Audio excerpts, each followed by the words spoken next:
kalau menurut Mas Ya. Hanta akan berapa banyak atau cukup signifikankah angkanya masyarakat yang tidak akan datang ke TPS karena terkendala teknis? Bisa begini dulu, ada potensi golput atau golongan putih yang tidak datang ke TPS itu kita kelompokkan menjadi 4 kelompok dulu kategori. Yang pertama adalah golput ideologis. Mereka ini karena distrust pada sistem demokrasi atau sistem pemilu. Biasanya siapapun calonnya tidak terpengaruh dan mereka cenderung tidak datang ke TPS. Angka ini kalau berdasarkan mendeteksi data survei kami, misalnya Poltering Indonesia, itu selalu undecided-nya di kisaran 4 sampai 5. Kalaulah data ini yang kita maka 4-5% ada potensi golput ideologi, tidak terpengaruh isu apapun. Yang kedua adalah golput psikologis. Psikologis ini apa? Ini lawan dari teori pendukung effect dan underdog effect, di mana orang cenderung mendukung karena dianggap akan menang, cenderung ikut. Atau underdog itu cenderung kalah, dia kasihan lalu memilih. Nah, ini kebalikannya. Karena menganggap kandidatnya yang dia akan pilih itu dianggap akan menang, dia justru tidak datang ke TPS. Apa artinya saya hanya 1 suara, nanti yang lain juga banyak, toh akan menang. Pun sebaliknya, kayaknya kandidat saya ini bakal kalah, sehingga dia tidak perlu ke TPS. Ini bisa jadi potensi menambah golput juga, tingkat persuasi menjadi turun, yaitu golput psikologis saya istilahkan. Yang ketiga, golput administratif, mereka-mereka yang tidak terdaftar di dalam DPT. Meskipun dibuka ruang itu kan bagi yang punya tempat tinggal di sana, kemudian di jam terakhir kalau tidak salah 1 jam terakhir. Ini administratif karena KPU tentunya, terkait dengan KPU. Dan yang keempat, nah ini yang kita bahas adalah golput teknis. Ini banyak. Golput teknis ini bisa jadi karena faktor keengganan memang datang, dia punya undangan, punya terdaftar di DPT, punya hak suara dan seterusnya. Tapi bisa jadi karena kondisinya terpaksa tidak bisa. Apakah sengaja misalnya kondisi libur saat ini misalnya dianggap 2 hari ini kejepit, kemarin itu liburnya cukup panjang, ada Isra Mi'raj, Imlek, kemudian disambung lagi, bisa jadi itu. Atau ada tadi yang prolog di TV One, karena kondisi teknis yang saya kira kita harus pahami, saudara-saudara kita, warga negara yang juga karena tidak boleh kehilangan mata pencariannya, karena bekerja dan seterusnya. Ini juga masuk pada potensi ini. Nah, kalau kita akumulasi begini, maka potensinya cukup relatif besar, di mana orang tidak bisa sengaja atau tidak sengaja tidak bisa berpartisipasi dalam pemilu. Nah, persoalannya memang kalau kita bandingkan dengan 5 tahun yang lalu, itu angkanya kan cukup tinggi, Andro, Tisa.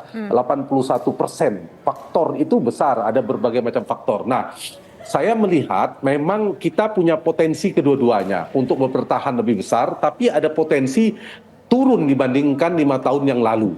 Kenapa? Seperti yang saya katakan tadi, nanti soal yang terkait dengan teknis kita menunggu solusi dari KPU. Yang saya tahu adalah ada yang terdaftar di DPT ya, beberapa seperti di TPS saya itu jam 7 sampai jam 11 itu yang terdaftar di DPT. Kemudian jam 11 sampai jam 12 itu yang DPTB, terdaftar di DPTB yang pindahan, yang tambahan itu. Tapi dikasih juga jam 12 sampai jam 1 bisa untuk yang tidak terdaftar di keduanya, di DPT maupun DPTB, tapi KTP-nya berdomisili sana. Problemnya yang dibahas oleh TV One adalah mereka tidak terdaftar di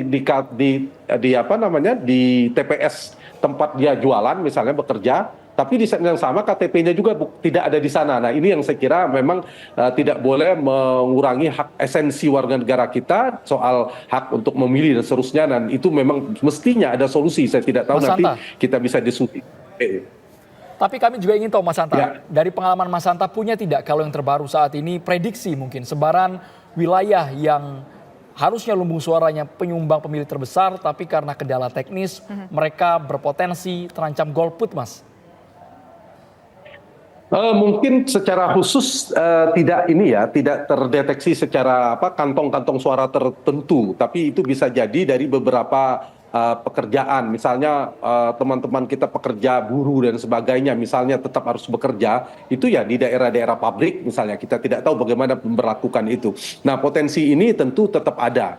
Nah, tapi secara umum, Andro, saya ingin mengatakan ada potensi sebaliknya, potensi untuk mempertahankan atau menaikkan tingkat partisipasi atau turnout dari voter turnout kita pada tahun 2024 ini. Yang pertama dari sisi isu. Kalau dulu kan isunya mengenai polarisasi, ada kompetisi yang tajam, politik identitas yang kemudian sangat kencang pada saat itu membuat orang berbondong-bondong untuk menangkan pertarungannya. Nah, hari ini sebelum saya ke sana, ada juga isu yang juga strategis menurut saya membuat orang juga juga penting karena ada selisih sedikit soal isu satu sekali atau dua putaran. Itu juga penting masing-masing mobilisasi supaya satu putaran, yang satu mobilisasi supaya dua putaran. Isu ini mudah-mudahan bisa menjadi efek positifnya, berkah elektoralnya meningkatkan supaya mereka punya keinginan masing-masing dengan ingin satu atau dua putaran. Yang kedua, dari sisi peta politik kita tripolar. 3 kandidat ini kan dibandingkan sebelumnya, 2 pemilu sebelumnya kan 2. Ini kan 3. Berarti semakin banyak peserta, semakin banyak tim sukses, mudah-mudahan meningkatkan juga tingkat partisipasinya. Dan yang ketiga, tanpa incumbent.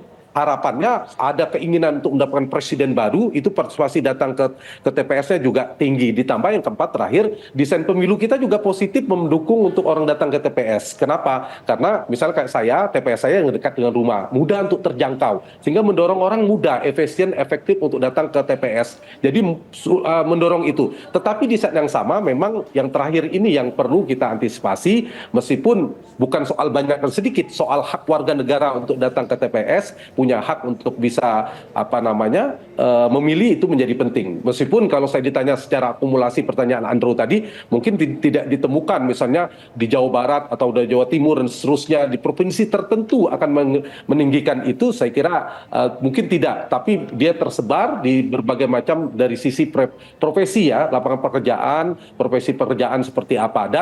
Dan satu lagi saya kira penting bagi kandidat semua per hari ini, di hari-hari tenang, di hari-hari seperti ini, kompetisi terakhir itu adalah kemampuan memobilisasi massa ke TPS. Kalau strong votersnya, basis pemilihnya, yang mana yang paling bisa memobilisasi, 2 ini yang kita tunggu kerjaan yang paling efektif di sisa-sisa jam ini. 1, KPU, sosialisasinya masif. 2, mobilisasi oleh tim ses dan kandidat untuk membawa pendukungnya ke TPS atau menghimbau untuk datang ke TPS. Mas Antayuda, apakah kira-kira dengan solusi yang disampaikan oleh Pak Aban tadi dengan sesuai dengan ketentuan perundang-undangan yang berlaku, ini masyarakat yang tidak berada di lokasi DPT-nya bisa tergerak hatinya untuk memberikan hak suaranya dengan hal-hal yang ada? Apakah mungkin kira-kira hal itu akan menjadi salah satu faktor supaya mereka nggak golput? Iya, ini kita ingin mendapatkan sistem atau aturan yang ideal sudah sangat sulit ya. Jadi paling tidak ada 2 hal. Untuk ke depan mungkin itu yang perlu dipikirkan solusinya. Tapi di saat yang sama, ya memang secara regulasi tidak memungkinkan. Misalnya orang yang tidak tidak terdaftar di DPT itu dan bukan KTP di wilayah itu kemudian datang. Memang ada plus minusnya di sana. Nah, tapi yang paling mungkin tadi ada satu celah ya yang memungkinkan supaya ada esensi tentang substansi, tidak hilangnya hak warga negara terkait hak memilih dalam konteks kendala teknis yang bersangkutan tentunya. Nah, ada solusi untuk pindah surat mengurus kepindahan itu diperpanjang, saya kira itu masih memungkinkan solusi itu sehingga bisa masuk di DPTB, diperpanjang meskipun waktu yang sudah sangat singkat ini kurang dari 24 jam, saya kira makin sulit itu dalam kondisi yang selama ini, mungkin sosialisasinya juga sudah semakin sempit. Apakah mungkin mereka akan mengurus? Mungkin ada, kita berharap mereka bersedia untuk melakukan ini karena itu yang secara sah, secara regulasi. Nah, di waktu yang sisa begini ya, kalau saya menjawab pertanyaan Tisa memang agak sulit ya. Tentu harapan kita, keinginan dari berbagai macam mereka yang memiliki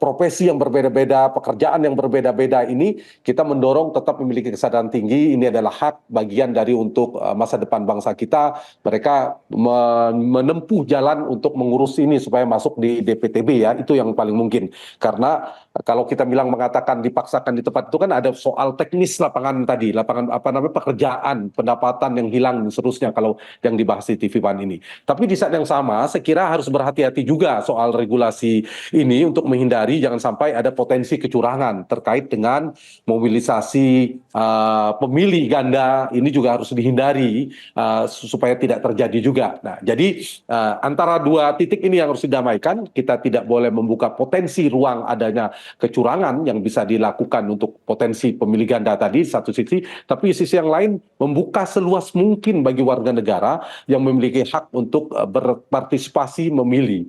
Jadi yang paling mungkin per hari ini paling realistis, Tisa, Andrew, saya kira ya tadi solusinya mendorong sosialisasi yang sisa berapa jam ini, tentu perangkat KPU sampai dengan KPPS yang di bawah itu bisa mendorong bagi mereka-mereka yang tidak bisa memilih di TPS tempat KTP dia domisilinya, itu untuk mengurus atau apa ya, lebih inisiatif kalau punya data jemput bola untuk mendorong mereka ditanyakan untuk memilih di basis mana. Kalau memungkinkan tentunya. Karena tadi kan ada 4 kelompok. Kelompok yang keempat yang belum terakomodir. Ada kelompok saya misalnya terdaftar di DPT dan KTP saya di wilayah saya. Itu yang diutamakan. Selesai. Yang kedua, saya saya memilih di tempat lain, bukan domisili di sana KTP. Yang itu tadi masuk ke DPTB. Atau yang ketiga tadi tidak masuk DPT tapi KTP-nya setempat itu masuk. Yang tidak itu kan yang keempat. Dia tidak termasuk di dalam DPTB, tidak ada dalam DPT atau DPTB tadi di saat yang sama juga KTP-nya tidak berdomisili sana. Hanya solusi paling konkret, paling realistis saya segera mengurus supaya masuk ke DPTB. Semua waktunya sudah sangat singkat sekali. Mudah-mudahan ke depan solusinya perlu dipikirkan, tapi juga diantisipasi jangan sampai Mas. jadi pintu terjadinya kecurangan pemilu atau pelanggaran yang lain. Sepakat Mas, ada